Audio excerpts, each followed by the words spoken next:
দেখো কালকে ঠাকুর কিনতে গেছিলাম, আজকে আমাদের পুজো হয়ে গেছে, তোমাদেরকে একবার দেখাচ্ছি। দেখো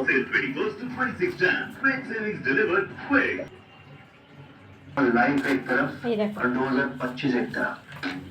আমাদের সরস্বতী মা, আমাদের এখন পুজো কমপ্লিট হয়ে গেছে, অঞ্জলি দেওয়া হয়ে গেছে।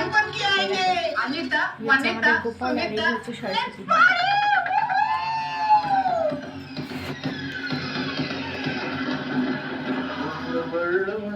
এই হচ্ছে আমাদের সরস্বতী ঠাকুর। কালকে কিনতে গেছিলাম সরস্বতী ঠাকুর, তোমাদের সাথে দেখানো শেয়ার করা হয়নি যে এই হচ্ছে আমাদের সরস্বতী মা। তোমরা বলো আমাদের সরস্বতী মায়ের মূর্তিটা কেমন হয়েছে।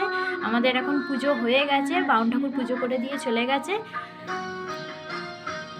তো দেখো এই হচ্ছে আমাদের সরস্বতী মা, খুব সুন্দর একটা মিষ্টি মুখ, আমাদের তো খুব পছন্দ হয়েছে। তোমাদের কেমন লাগলো তোমরা কিন্তু অবশ্যই কমেন্ট করে জানাবে।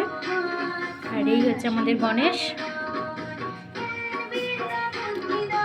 আর এই হচ্ছে আমাদের গোপাল।